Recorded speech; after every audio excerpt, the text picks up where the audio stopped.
البانيه بتاع المرة دي مختلف تماما، هيرجعنا كده كام 10 سنين لورا.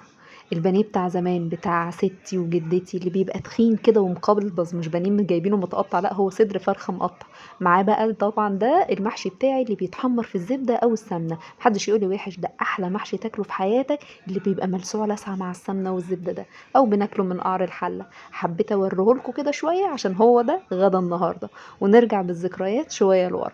تعالوا بقى اقول لكم احلى بانيه تقدروا تعملوه بذكريات زمان بطعم جامد جدا. زمان كده ما كانش في حاجه اسمها بانيه، كنا بنجيب صدر الفرخه وبنقطعه قطع تخينه، مش رفيعه كده سلايس رفيعه زي الايام دي، لا قطع كده تخينه ملو هدومها. وبنقطع حوالي صدرين فرخه، دول بيقضوا العيله كلها، محدش يقول لي ازاي، كانت بركه ربنا ماليه البيت كله. بنقطعه قطع تخينه، بعد كده بنحطها على اي حاجه ونبدا ندبدبها كده. ما كانش فيه شواكيش زمان بتاعه الاكل، فكنا بنعملها بالعجانه اللي بنعجن بيها الفطير او اي حاجه، نحط عليها كيس عشان خاطر ما تلزقش. ليه بنعمل الحركه دي؟ عشان خاطر ما يبقاش فيها حته مكلكعه من البانيه، يبقى كله سوا واحد وفي نفس الوقت يتفرد، وتبقى قطعه كبيره معانا، مش حته تخينه وحته رفيعه. بمعنى اصح بنساوي قطع البانيه كلها ببعض. زي ما قلت لكم النهارده البانيه بطعم زمان وتتبيله زمان ورايح زمان الجميله. بعد كده هنتبله بملح وبصل بودر وطماطم بودر، طبعا ده ما كانش موجود زمان، كنا بنحط توم وبصل معاهم شطه، معاهم بابريكا وفلفل اسود وسبع بهارات اللي هم عباره عن حبهان وورق لورا وزر ورد وجوز الطيب، كلهم مطحونين في بعض، دلوقتي يسموهم السبع بهارات، ومعاهم معلقتين خل. بنسيبهم على جنب، وبعد كده بنجيب بضايه في طبق ونحط عليهم معلقتين من اللبن ورشه ملح ورشه فلفل اسود، وبنضربهم كويس جدا. بس ما تزوديش الملح عشان احنا حاطين ملح في التتبيله بتاعه البانيه. خلصنا البيض، نعمل بقى التتبيله، او بمعنى اصح الغلاف الخارجي الكفر للبانيه.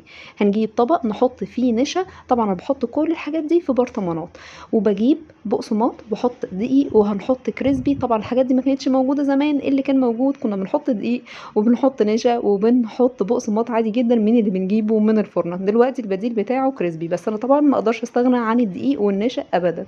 زي ما انتوا شايفين قدامي 3 اطباق. هعمل ايه؟ هطلع اول طبقه من البانيه احطها في النشا، بعد كده اغلفها بالبيض كويس جدا، وهخلي معايا شوكه عشان خاطر ايدي لو اتعاصت هلكلكع كده ومش هتبقى ظريفه. نحطها في طبقه البيض، وبعد كده البقسماط، بعد كده بنطبطب بايدينا كويس جدا عشان خاطر الطبقه تمسك في قطعه البانيه، وهكذا هنعمل الكميه كلها. وطبعا بالطريقه دي تقدري كمان تغلفيه وتجيبي اطباق فويل وتحطي فيها طبقات البانيه، وبين كل واحده وواحده ورق من الاكياس اللي انت شفتوني دي اللي حطاها وانا بقطع، وتحطيه في الفريزر. بعد كده بنحط الزيت وبنخليه يغلي حاجه كده محترمه زي ما بنقول، عشان مجرد ما بتحطي البانيه فيه يعمل تش. كان نفسي اسمعه لكم، لازم ياخد طبقه خارجيه كلها والزيت سخن. بعد كده بتقلبيه، ما بتمشيش من قدام البوتاجاز ابدا. زي ما انتوا شايفين طلع لونه ذهبي وجميل ومقرمش، مش محتاج ان احنا نعمله بطريقه البروست بتاعت كنتاكي، هو طالع مقرمش طبيعي.